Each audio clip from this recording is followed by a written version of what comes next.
22 News Broadcast Center, this is 22 News in Focus.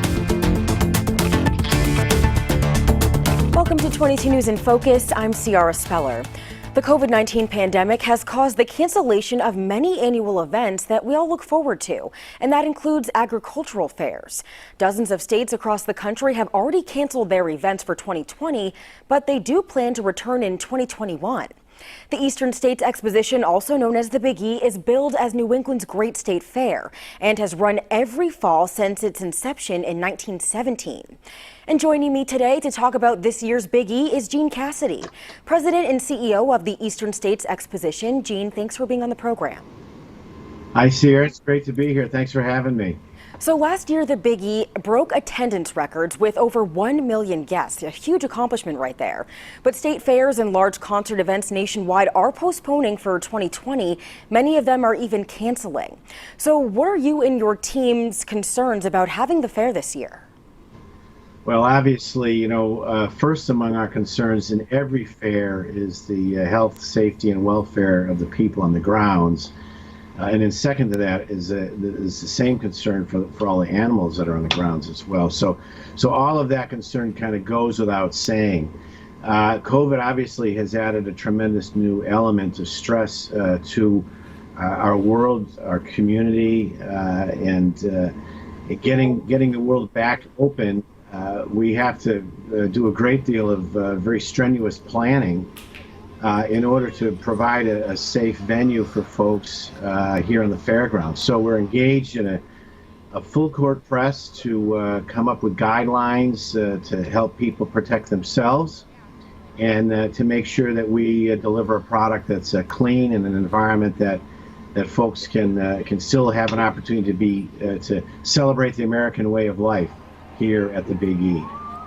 All right, Gene, so a lot of viewers have been expressing their concerns to us about the big year taking place this year, especially having out-of-state visitors travel here to Western Massachusetts. So what would it take for you to postpone the Big E this year? Well, time still remains on our side to some extent. The fair is scheduled to open on September 18th, and as we process each day, there's more information, there's more science, things are changing. We've seen most recently in the past couple of days some spikes in a couple of regions of the country, so we're watching all of that very carefully. Working very closely with the health department here in the town of West Springfield and with the state health department as well from the Baker administration.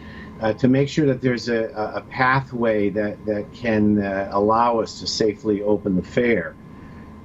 Your question is direct and very good. What would it take not to be able to produce the fair? Well, the science has to tell us that this would be such a detriment that it wouldn't be imprudent to open the fair. There's a lot of people depending on the eastern states, and it would be, I suppose, on some level, it would be easy just to throw in the towel. But we have a great deal of responsibility to the agriculture community in the east. That's New England, but areas far beyond New England: Pennsylvania, Delaware, New York, New Jersey, Maryland, even Ohio. We have to keep our focus. You don't build an event the size of this without having spent more than at least 18 months planning it. And so we can't turn it off until we know we can't produce it. Right, and so you just mentioned, people traveling from other states that participate in the Big E, they look forward to it every single year and, it's part of their business. So what if the states that they're from, see a spike? What would be the next move? Well, we have the 6 New England states represented on the fairgrounds, and we're working in concert with them. At this stage, they too are planning to open their buildings. Again, we have a little bit of time before we have to make that final decision, and we're using that time wisely. So we're planning. We've got a very comprehensive plan in place to date.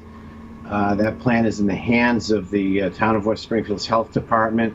We'll have a meeting coming up on Monday this coming week with our COVID resiliency team, which includes our town mayor, Mayor Reichelt, our town's health director, Jean Galloway, a representative from the governor's office.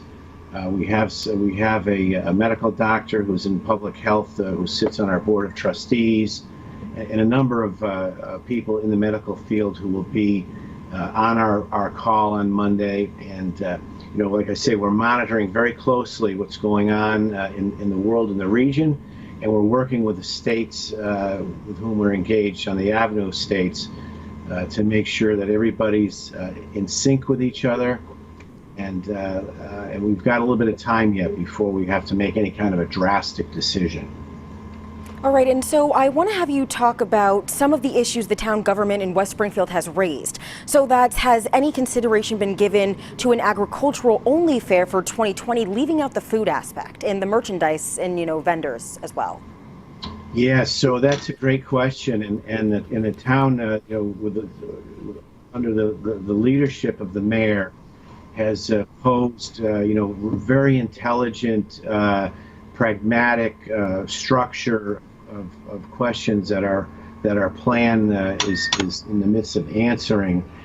The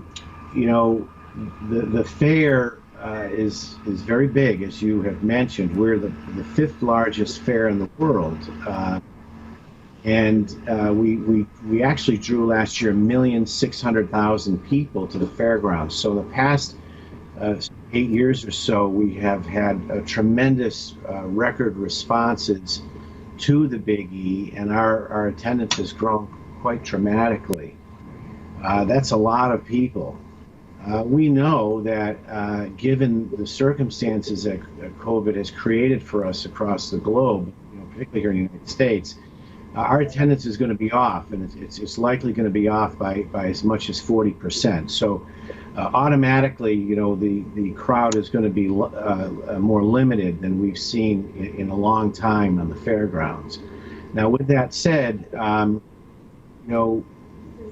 we have a great working relationship with the community, and we're in process of developing, like I say, a response that hopefully will be deemed adequate and sufficient for people's safety on the grounds.